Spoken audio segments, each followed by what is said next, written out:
Contestant number 2, Joshua Hayman, from a different lens. From a different lens, Joshua Hayman.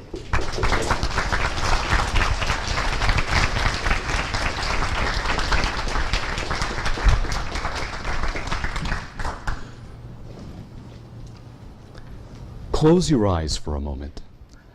Imagine that all 5 of your senses are being stimulated simultaneously. You see bright flashing lights. You hear annoying repetitive sounds. Brr, brr, brr, brr. You smell food that turns your stomach, then puts a bad taste in your mouth.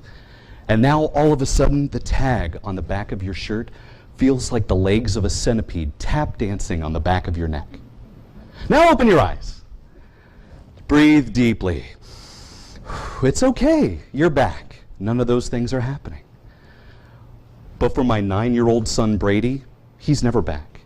Back to feeling that he's okay.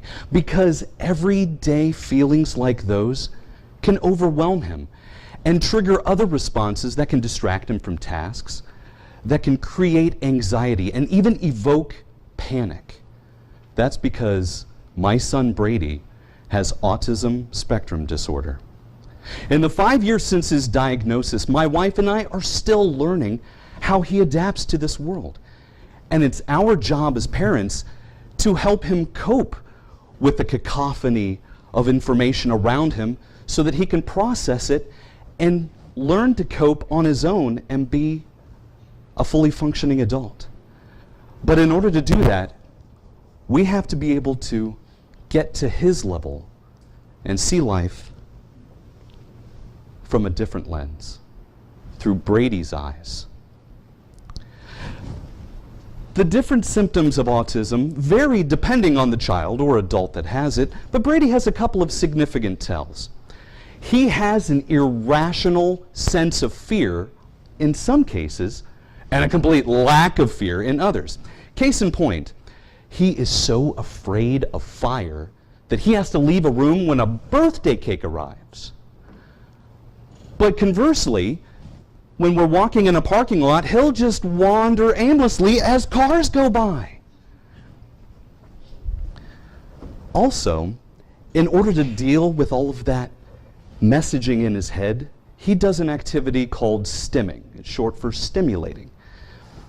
He will soothe himself by repeating a word or a phrase. He likes to say, great, great, great, great, which can be annoying to you or me, but he really needs that in order to be able to center himself and still be able to focus and be able to learn. These are just a couple of examples, but it's understanding how he does these things and why he does these things to be able to see from his perspective.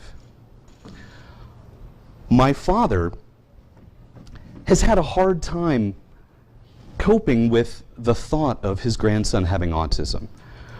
When he first learned that Brady was coming about and he was going to be a grandfather for the first time, I'm sure that it evoked all sorts of thoughts of, I'm going to be able to take him fishing.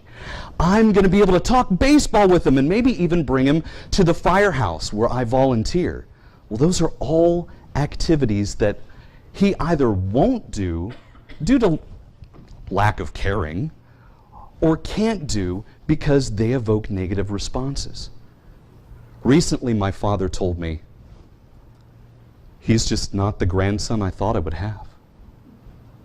I was absolutely gobsmacked and so angry and hurt that he would even think that of his only grandson. But the words spun around my head and they could not exit my body. How could you reject your only grandson just because he doesn't fit your prototype? Now, before you lose all respect for my father, just know that I know he loves my son just as much as I do.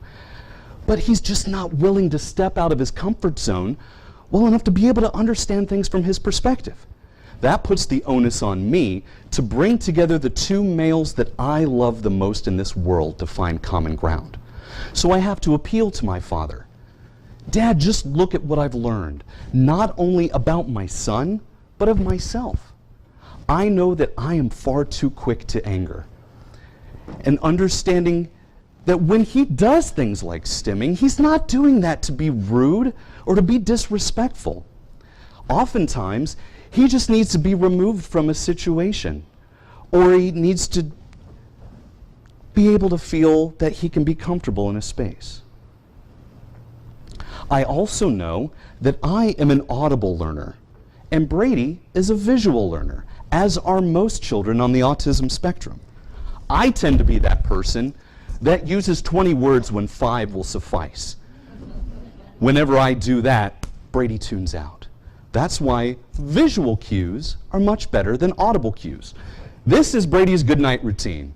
I have repeated this so many times to him. Brady, after bath, get your pajamas on, hang up your towel, brush your teeth. Now that I have this in my hand and it's not hanging up in the bathroom, I'm sure my son is just sitting in the middle of the floor just looking around. But all I have to do is say, Brady, sign. Oh, 1, 2, 3. I can reduce the correction that I need to make, and he already knows what to do. He's intelligent. He knows what he needs to do, but every once in a while he needs that visual cue to help him get through and to cope. But it's understanding that connection that helps me open up a whole new world with my son that I never really knew existed. And I can find common ground and get him to understand and be able to do things that I like to do and I want to do. He winds up his night by watching a cartoon called Sonic Boom. It's based off of a video game, Sonic the Hedgehog, that some of you may be familiar with. And there are some great characters there that I get to voice and be in the theater of his mind and the voice in his head. I mean, Dr. Eggman, we're breaking into your lair again. Oh no, I have to replace that twice already. I'll bill you for the door. Well, what would Lady Walrus say? Oh no, it's not unsafe for my baby. Dad, you're being too loud for Stu the librarian. Quiet in the library. But you see, Dad, getting to his level and understanding from his lens, you never could know how impactful and what you could be missing out on when you have the courage to get to his level. Just the other day, I saw him with the cupcakes, putting icing on the cupcakes, and he goes, "Goodbye, muffins. Hello, cupcakes." Do you have the courage to see life through a different lens? Madam Toastmaster.